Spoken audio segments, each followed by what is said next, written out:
Bien, a ver, ahí, suficientemente cerca. Bien.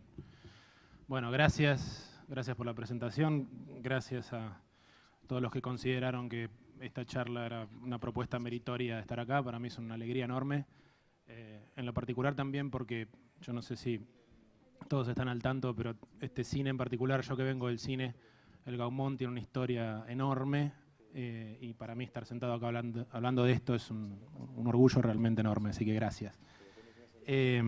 Como recién comentaban, vengo efectivamente del cine, soy profesor de guión desde hace más de 10 años y trabajo en una empresa llamada Heavy Boat, donde de hecho arranqué haciendo sonido durante varios años, y ahí tienen un pequeño gran collage de todos los juegos en que tuve oportunidad de hacer sonido y efectos de sonido. Son, por lo general, juegos relativamente pequeños para muchos en Flash, algunos HTML5 y alguno que otro móvil.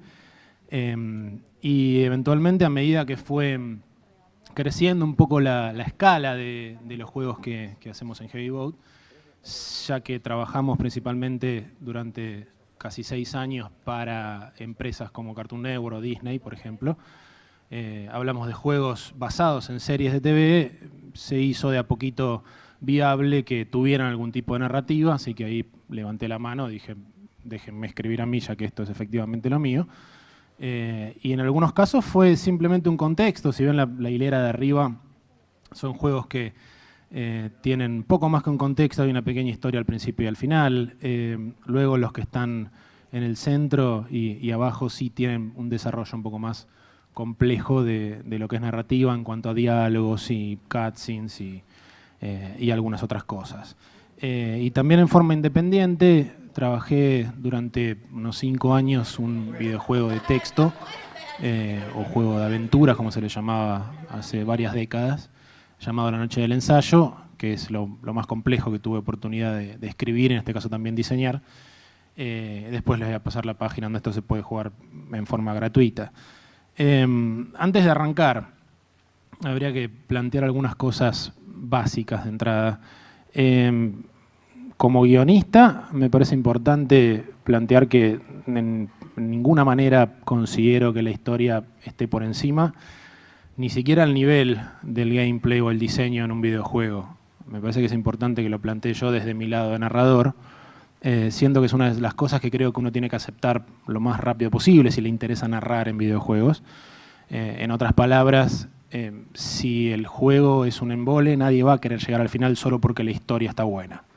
Depende absolutamente de que el juego sea entretenido, de la forma de entretenimiento que ustedes quieran trabajar, pero solamente para ver qué pasa en la historia normalmente no alcanza si el diseño no acompaña. Entonces uno tiene que estar consciente de que tiene que trabajar alrededor del diseño, en paralelo con el diseño, pero no soñar que sea más historia que juego, en cuyo caso sería otro tipo de trabajo que después vamos a mencionar. Los juegos, videojuegos y juegos en general no necesitan contar nada para ser juegos.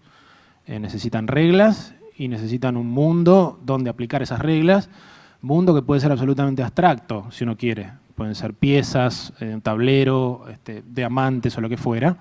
Entonces, la narrativa es algo opcional, por lo cual, ya que escribir en buena medida es hacerse preguntas, vamos a hacernos un montón de preguntas en este rato. La primera sería, bueno, ¿para qué uno querría narrar, básicamente, en un videojuego? Las respuestas son muchísimas. En principio, podríamos plantear que es una forma de enriquecer la experiencia, sobre todo de ofrecer una motivación más para que uno quiera seguir adelante. La misión básica de cualquier narrativa es que uno quiera seguir pasando la página, que uno quiera ver qué sucede a continuación, que uno quiera ver el siguiente capítulo, que uno no quiera abandonar la película o lo que fuera. La creación de un mundo coherente es algo donde también entra muchísimo el guión. Y también generar empatía por los personajes. Esto quiere decir que a uno le importe efectivamente lo que sucede en pantalla, que esos personajes no les dé igual si mueren, si viven o lo que les sucede, sino que exista una conexión más fuerte. Así que vamos a plantear, por supuesto, ejemplos de videojuegos que les interese narrar algo. Así que partiremos de la base de que ustedes tienen algún mínimo, aunque sea interés en narrar dentro de este ámbito. El formato de la charla, voy a ampliar un poquito esta idea de por qué le puse trampas y no problemas y demás. En principio armé una lista, porque me parece que una de las obsesiones que compartimos en común los que hacemos narrativa y mucha gente que trabaja en videojuegos es hacer listas de todo. Entonces dije, bueno, al que por lo menos le aburre este tema, quizás se puede entretener viendo cuál será el siguiente punto de la lista. Y la otra cuestión, básicamente, lo más importante es por qué trampas. Trampas porque esta lista no es estrictamente de problemas, o sea, todos los puntos que voy a desarrollar no tienen por qué ser problemas per se. Es más, se pueden sortear y puede salir algo muy bueno.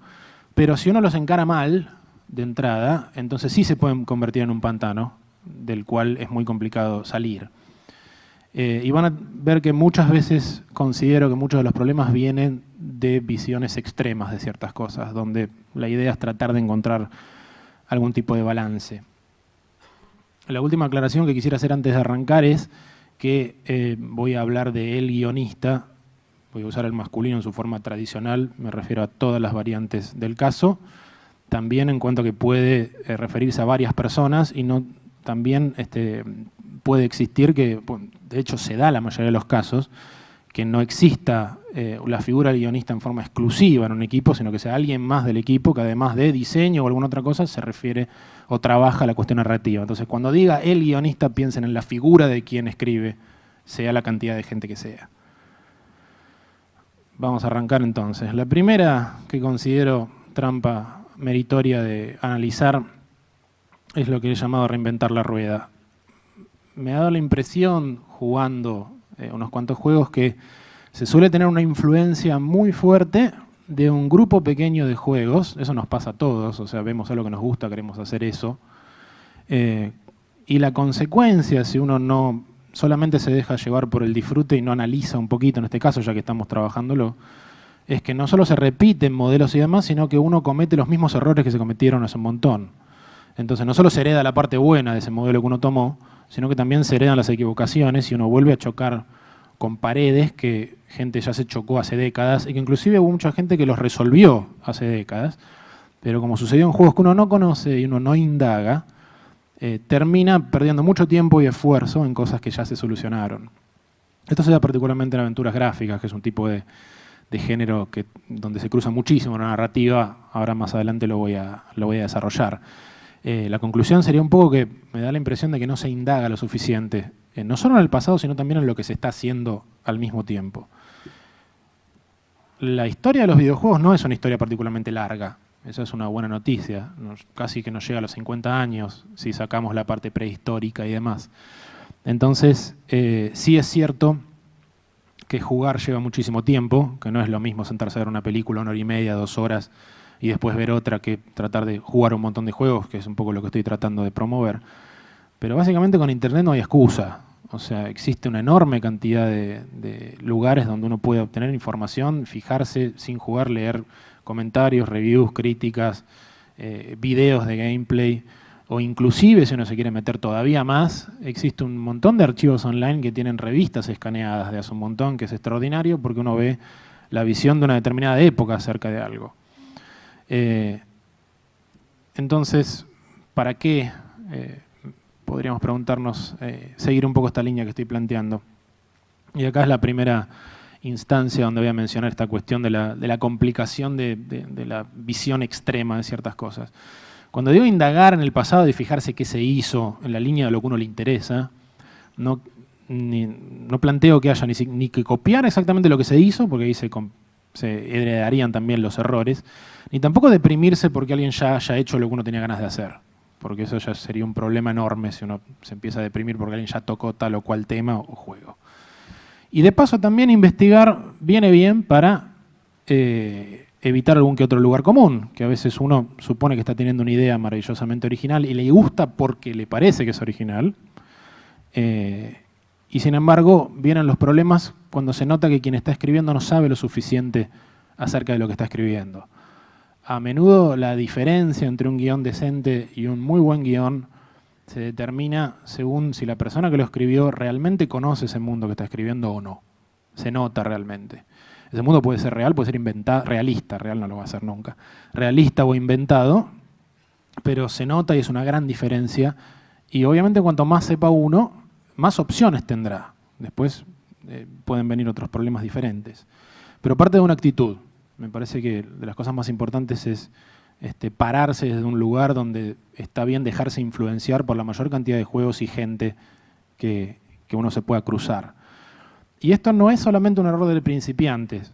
De hecho, Sierra, por ejemplo, hablando de las aventuras gráficas en particular, Sierra, conocen Sierra, sospecho, en general. Sierra básicamente inventó las aventuras gráficas. Digo, para que estemos todos en el mismo nivel, es este tipo de género que, donde el guión y el diseño van enormemente de la mano, porque se busca algo fuertemente narrativo. Decía esto como para que ver que estos errores no los cometemos solamente quienes estamos arrancando, sino que se han cometido históricamente. Alguna vez uno de los fundadores de Sierra, Ken Williams, dijo que ellos no querían caer en la trampa de ver lo que hacía la competencia para no influenciarse y sacar un producto igual. Esto suena atractivo, como decir, uy, bueno, estaría bueno, tiene sentido. Ellos fueron líderes en su momento, prácticamente, insisto, inventaron este género.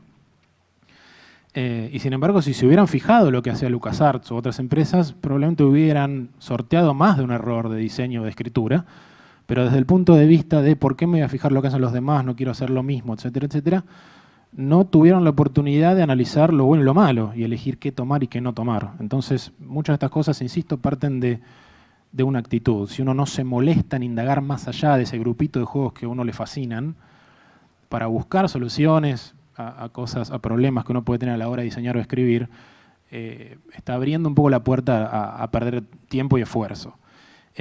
O creer inclusive que se está, como decía hace un rato, reinventando la rueda y caer en clichés como la amnesia o el lugar abandonado donde desapareció la civilización o era toda la imaginación de, y etcétera, etcétera. Que no está mal per se, insisto, pero que hay algunas ideas que son inevitables, se nos ocurren a todos. Entonces está bueno fijarse a ver si uno se descorazona o no, viendo si mucha gente lo hizo o no antes. Así que no tengan miedo de fijarse un poquito en la cuestión histórica de lo que se hizo y lo que se hace también en paralelo. Así que por esa razón voy a ilustrar algunos momentos de la charla con alguna que otra cuestión histórica. Para pasar al siguiente, la otra trampa, entre comillas, es de la narración interactiva. Que los videojuegos sean interactivos no quiere decir necesariamente que la historia que cuenten también sea interactiva. Hay una enorme cantidad de ejemplos donde el videojuego es interactivo y lo que se cuenta es absolutamente lineal, por más que existan un montón de objetivos en paralelo. Yo siempre paso por los mismos puntos de la historia en el mismo orden. Lo que me ofrece el juego quizás es interactividad por el lado del juego y puedo hacer otras cosas, pero la historia es siempre la misma, en el mismo orden, hasta a veces no tiene ni finales alternativos ni nada por el estilo. Pero es lógico que la atracción de buscar diferentes caminos es una de las primeras cosas que a uno se le ocurre cuando dice, bueno, narrar en algo interactivo. Ofrecer caminos, alternativas. Es una idea que se llega muy rápido y es muy atractiva y la trabajaron muchos medios antes de los videojuegos inclusive. O sea, se trabajó mucho en literatura también. El razonamiento en videojuegos es una cosa así. Si los videojuegos se diferencian de las otras artes interactivas de las otras artes audiovisuales porque son interactivos, esa es la diferencia. El videojuego es interactivo, el cine no, la televisión no, etcétera, etcétera. Entonces, ese es el razonamiento, la historia debería ser interactiva también, dice uno. Es absolutamente razonable. Pero ahí aparece el viejo y querido dilema, que es cómo ofrezco la posibilidad de controlar la historia al usuario y al mismo tiempo retengo parte del control autoral, como se dice, entre comillas. Y ahí es donde sospecho que más de uno se estará preguntando por qué tengo que mantener el control autoral. ¿Por qué? Que ya suena como demasiado restrictivo o casi dictatorial esta idea de control autoral. Por la sencilla razón de que uno necesita mantener un cierto grado de control desde el lado de la escritura, porque se supone que el trabajo de uno es que todos esos caminos y todas esas alternativas sean atractivas.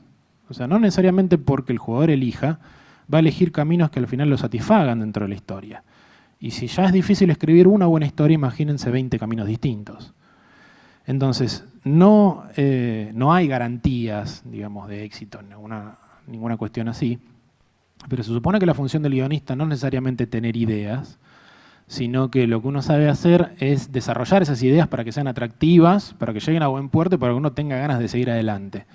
Si eso, hacerlo una sola vez, es una complicación, hacer un montón de caminos en paralelo, puede tranquilamente convertirse en una trampa y a veces uno no termina nunca el juego, solamente porque empieza a diseñar caminos y alternativas y demás.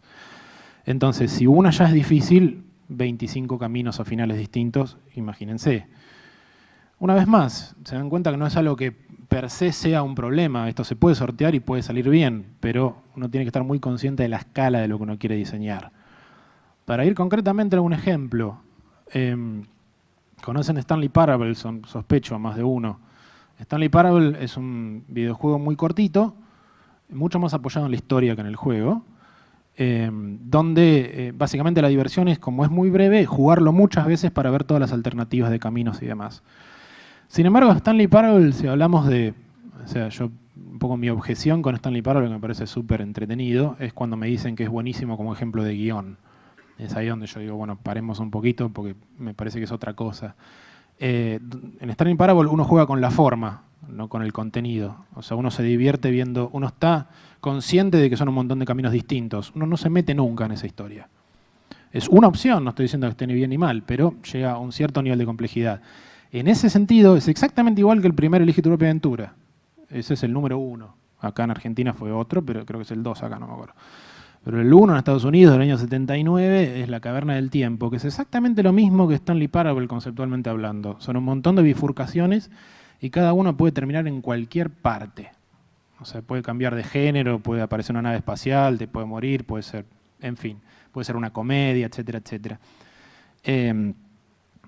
Otra cosa es, por ejemplo, esto es un ejemplo solamente, lo que hizo Telltale, al menos con la primera temporada de Walking Dead, tengo mis objeciones con la segunda, con muchos menos desvíos en el camino, porque la estructura de estos juegos es mucho más sencilla de lo que uno supone, es complicadísima, pero es más sencilla de lo que uno supone.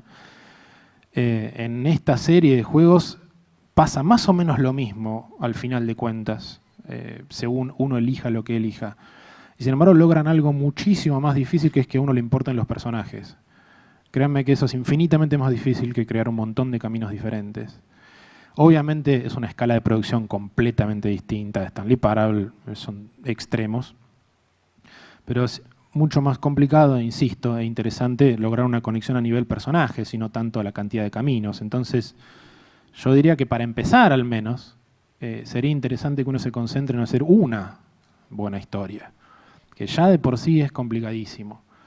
Si alguien se pregunta, bueno, ¿qué es una buena historia? Eso podría dar para 25 charlas más y no llegaríamos a una conclusión. Pero sí, créanme que hay indicios, o sea, no es solamente cuestión de gustos. Hay un montón de cuestiones que a uno le ayudan a determinar si algo es suficientemente interesante o no, al menos a un nivel semi-objetivo, digámoslo, hasta ahí. La complejidad es algo, el verosímil es otra cosa, que haya una armonía en cuanto a cómo se desarrolla la historia a lo largo de... qué tan atractivo es el diseño de los personajes. Hay un montón de indicios que dan esto de a qué me refiero con una buena historia, pero cierro con la idea de que si ya hacerlo una vez es complicadísimo, yo arrancaría por ahí y después pensaría a ver si a partir de ahí se pueden hacer bifurcaciones y demás. Anticipándome al siguiente punto, este es el segundo, supongamos que ustedes tienen la chance de escribir un videojuego, arman el equipo, tienen el proyecto, tienen el empuje de haber visto un montón de videojuegos que tienen historia y uno dice, uy, yo lo puedo hacer mejor, la verdad que puedo escribir mejor que eso, y etcétera, etcétera. Así que se sientan, arman un enorme documento donde hacen el mundo del juego, los perfiles de los personajes, una historia previa enorme. Consiguen milagrosamente que el equipo lo lea, que es una cosa complicadísima. Y después pasan a lo siguiente, que es decir, bueno, ok, les gusta, todo bárbaro, ahora voy a escribir los diálogos, voy a escribir los textos. Y uno se embala tanto que después no entra. O sea, la trampa de no dejar nada fuera es una que detectamos todos. O sea, yo creo que absolutamente todos los que están acá alguna vez, como mínimo, tuvieron la experiencia de sacarse callos en el índice apretando Escape o cualquier botón que salteara esa cutscene interminable o esa pared de texto interminable. Entonces, si todos nos encontramos y detectamos este problema en el otro, ¿por qué lo seguimos haciendo? Es una cosa muy rara. Obviamente, hay muchas posibilidades de por qué se lleva esto. Una es que uno diga, bueno, me interesa hacer una historia compleja, que está bárbaro. No quiero hacer algo que se pueda sintetizar muy fácilmente, dice alguien. Y la realidad es que si uno no tiene poder de síntesis es complicadísimo. Léanse algún cuento de Borges, que es complejísimo y son 10 páginas. Estamos yendo a un extremo, ¿no? Pero siempre los extremos, por lo menos para dar ejemplos, vienen bárbaros. Entonces uno puede tranquilamente apuntar a lo complejo, pero tiene que tener la capacidad de sintetizarlo. Si uno no tiene poder de síntesis está muerto. Uno puede sintetizar hasta una serie de televisión si quiere. ¿Vieron la vieja idea que nos explicaban en la escuela de idea secundaria, idea principal? Es importantísimo saber separar eso. Está lleno de gente que no lo logra, se lo juro. Entonces, jerarquizar qué es una trama principal, qué es una trama secundaria, cuáles son las que más importa y cuáles no importa tanto, es clave. Y eso en la parte más macro. Después en la parte microscópica uno tiene que entrenarse para poder transmitir ideas en textos muy breves. Supongamos textos, porque aquí es raro que tengamos la oportunidad de tener diálogo grabado. Normalmente tenemos que morir en el texto escrito. Entonces, lograr transmitir una idea en poquísimo texto es algo importantísimo. Entonces, de lo macro a lo micro es que entre el texto en esa dichosa caja que uno tiene. Entonces, la otra posibilidad de por qué se llega a este error tan frecuentemente es quizás demasiado apego por el material.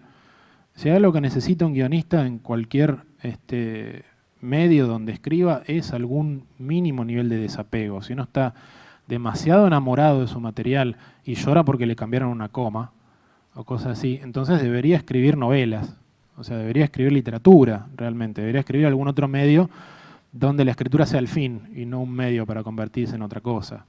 Y esto no lo digo para nada peyorativamente, cada medio tiene cosas diferentes.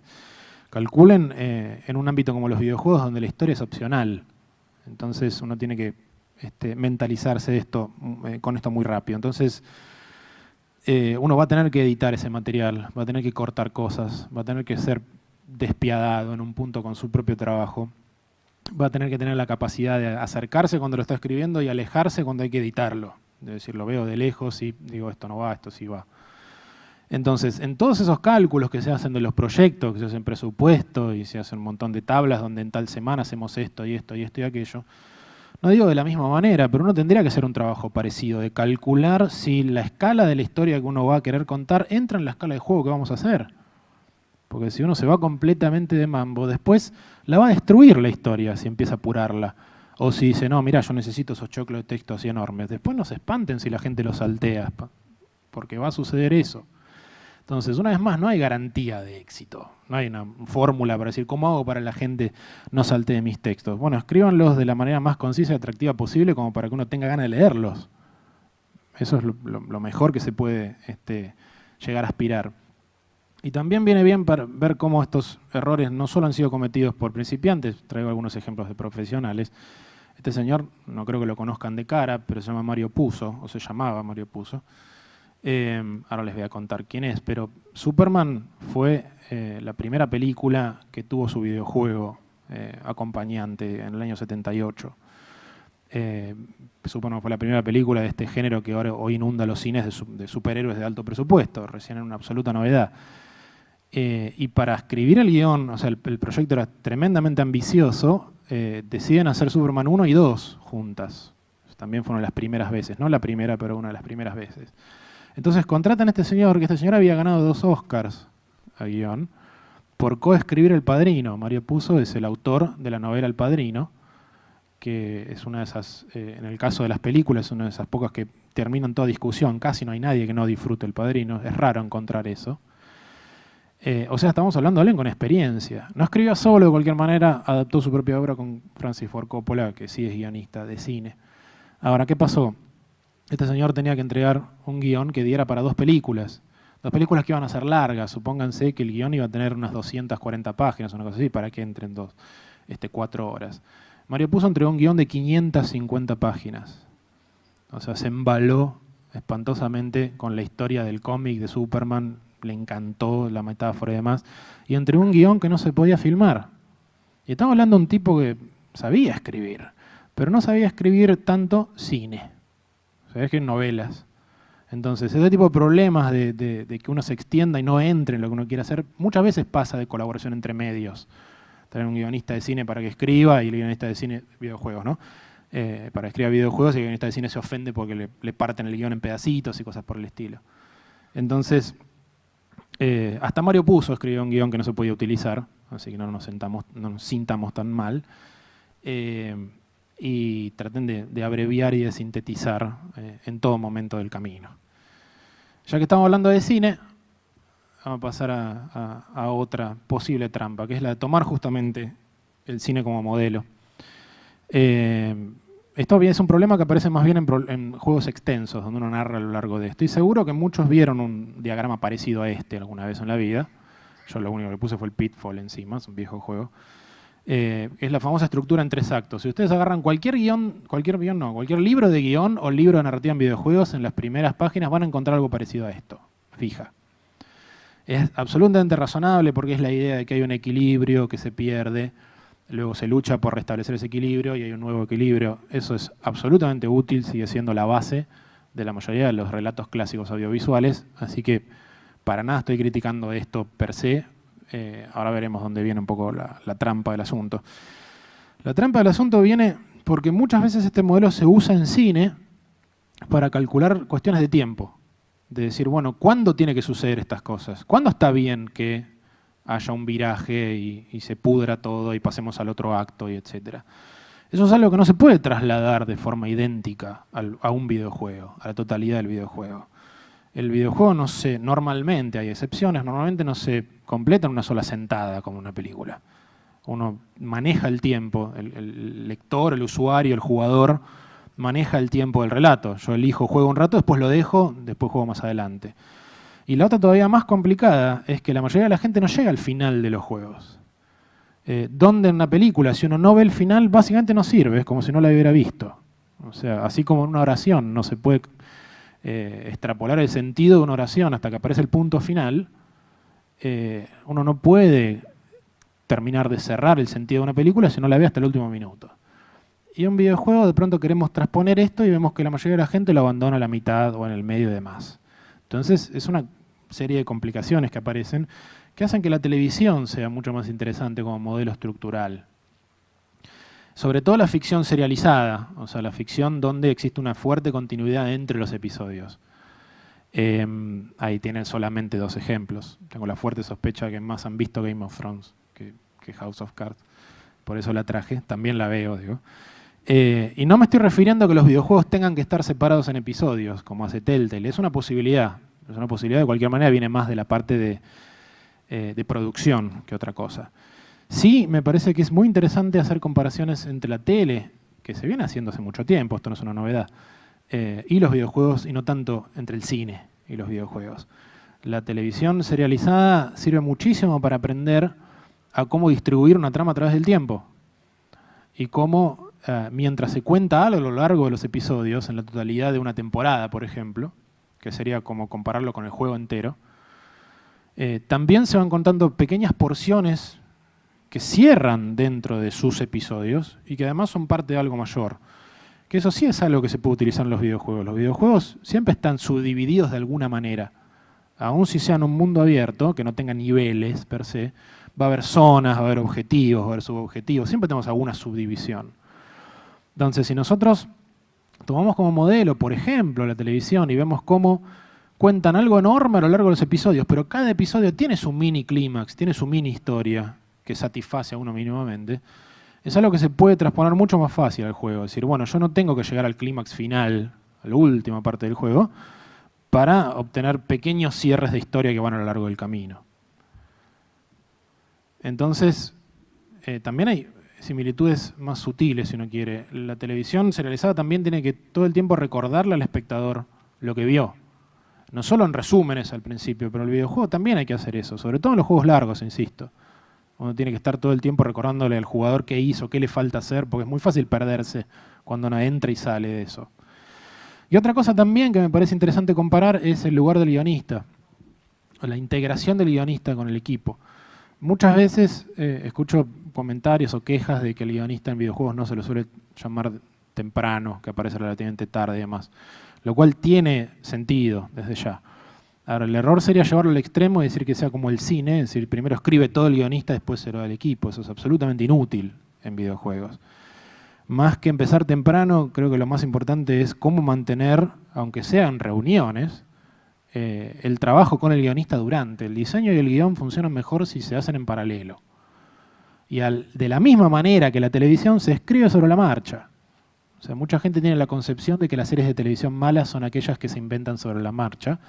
Y tengo noticias, todas se inventan sobre la marcha. O sea, todo se escribe sobre la marcha, uno tiene un cierto plan, pero tiene que escribir sobre la marcha. Porque se filma sobre la marcha, porque uno recibe los comentarios de la gente y ve lo que hacen los actores. Y tiene que incorporar eso en su trabajo. No puedo solamente escribir y yo mandar a los otros y que los otros lo graben, lo filmen. Y eso mismo pasa en los videojuegos. Si uno tiene una cierta presencia, aunque sean reuniones o lo que sea, durante el proyecto, uno puede aprovechar el trabajo de los demás para nutrir la parte de guión. Así como uno puede crear un personaje de ver un dibujo conceptual. Alguien dibujó algo y al guionista le pareció maravilloso y decíamos, hagamos esto como personaje. Entonces, no son compartimentos separados. La idea es que la integración se parezca más, insisto, al trabajo del guionista en TV, donde el guionista en TV escribe un personaje, después ve lo que hizo un actor con ese personaje, y van a aparecer cosas que uno no se imaginaba. Y si uno no las incorpora en los sucesivos guiones y demás, se está perdiendo una oportunidad enorme, probablemente la más interesante. Y esto me lleva a otro punto, que es una posible trampa de lo que yo he llamado los mundos de fantasía. No por nada puse a Game of Thrones como ejemplo.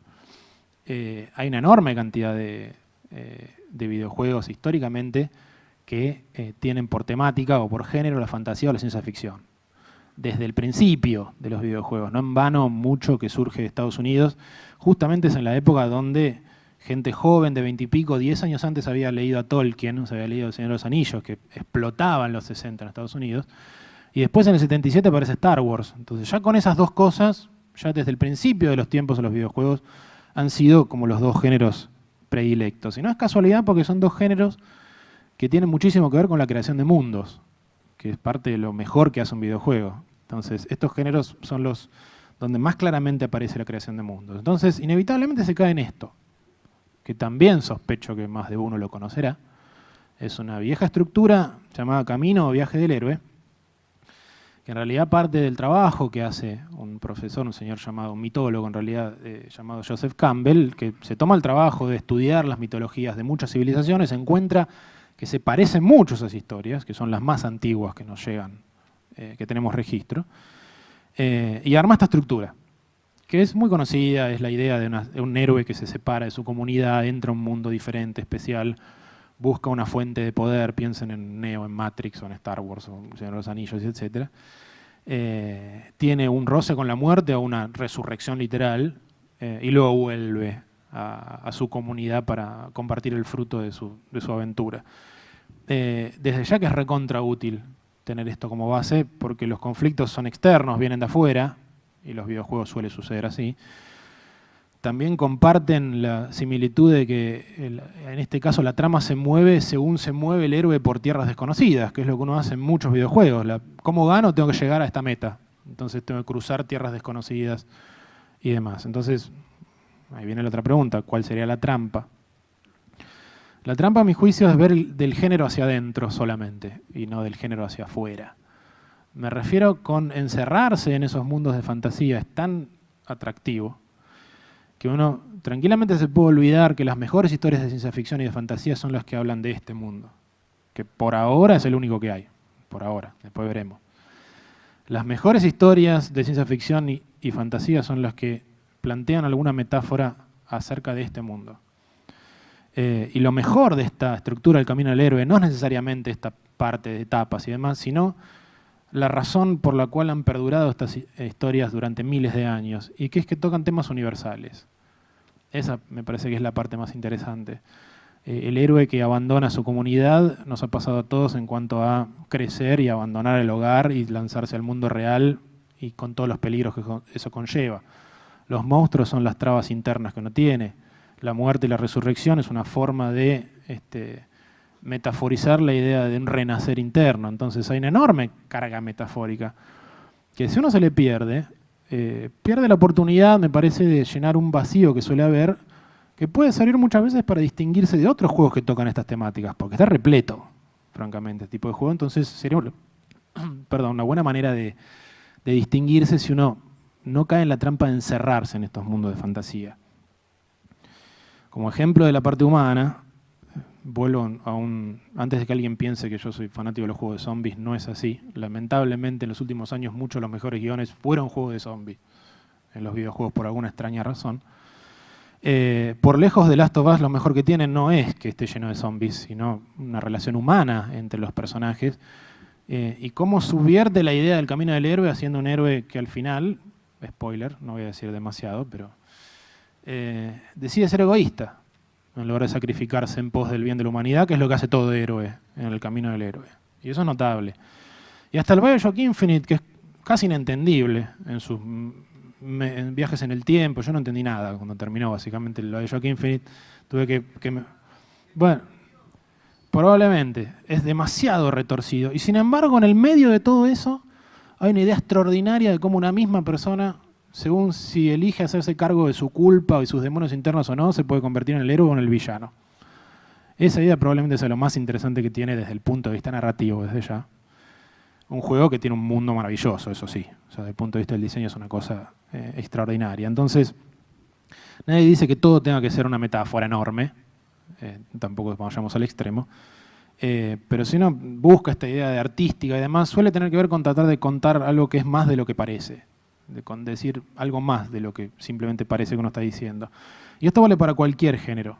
Si uno realmente quiere escribir y que sus historias con suerte perduren, hay que empezar por tener un interés mínimo, al menos en este mundo y en la gente de este mundo, que es algo importantísimo. Vamos al otro extremo entonces, ya de a poquito cerrando.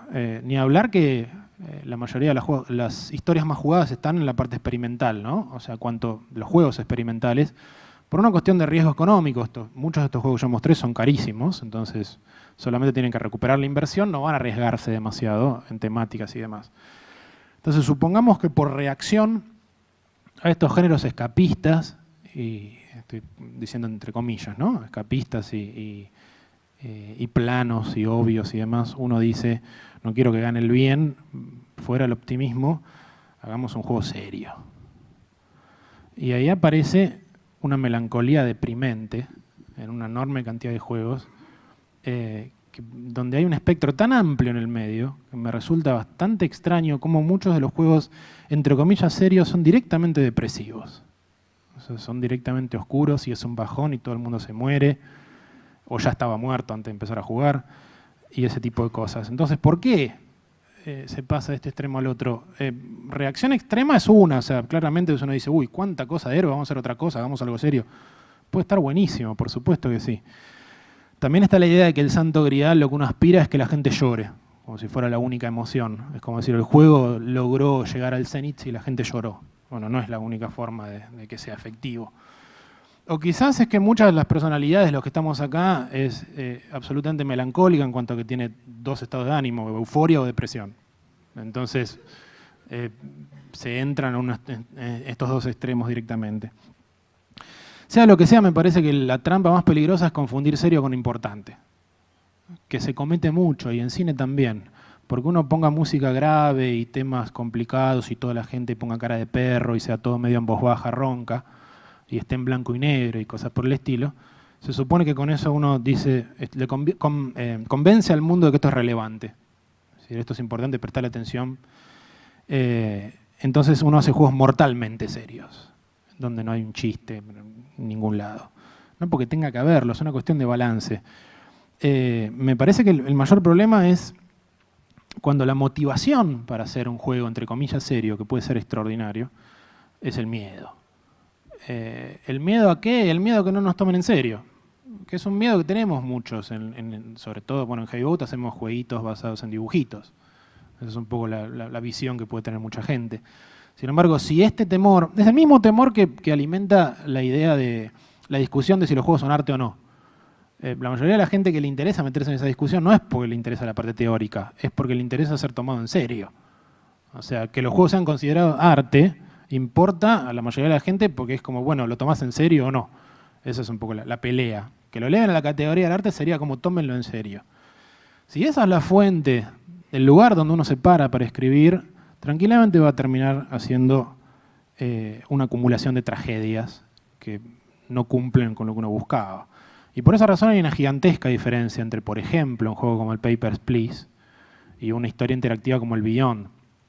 No sé si alguien conoce estos juegos. Son muy diferentes desde el punto de vista de la producción, por supuesto. Uno es un juego independiente, el otro tiene una producción enorme de Sony y demás. Los dos buscan tener una temática seria.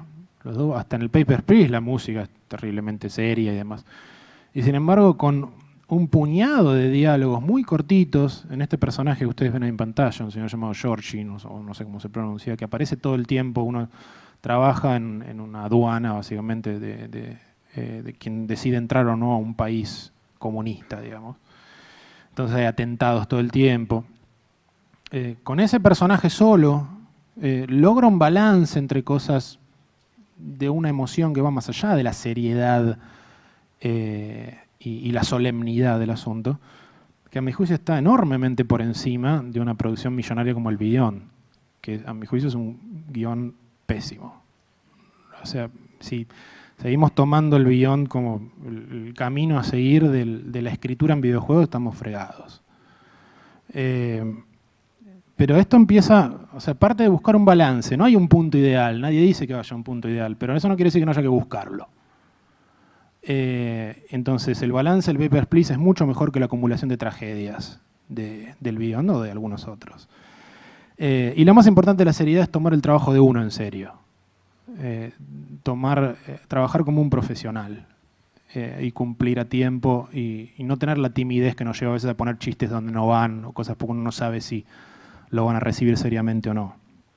Y eso nos lleva al último punto que me parece el más complicado de todos, que es absolutamente la cuestión humana, que es la trampa de ver al otro como si fuera el enemigo. Esta es la más difícil porque tiene que ver con choques de personalidades, porque hacer videojuegos es con historias al menos, ¿no? Es juntar gente de diferente interés y diferente forma de pensar. ¿Qué pasa cuando se juntan solamente los que les interesa la narrativa, digamos en particular, o que les interesa el diseño y demás? O inclusive en el cine donde vengo yo, y en las facultades de cine, donde se cierra la puerta y automáticamente el guionista habla mal del productor, el productor habla mal del director, el director habla mal... Bueno, pasa siempre. En el caso de la narrativa, cuando se junta mucha gente que particularmente le gusta esto, que inclusive es opcional, se convierte automáticamente en una terapia de grupo. O sea, donde todo el mundo se lamenta de que nadie entiende la narrativa, de que si entendieran la importancia de la narrativa, si supieran lo que se puede... Bueno, se convierte rápidamente en eso y nadie te va a querer contratar si no tienes esa postura. Más bien es convencer al otro de por qué el trabajo de uno puede ser meritorio. Pero también viene del otro lado, quiero decir, también el equipo, el diseñador, supongamos, una figura, tampoco se tiene que irritar si ve que el guionista quiere contextualizar todo, porque va a ser una de las cosas que va a querer hacer.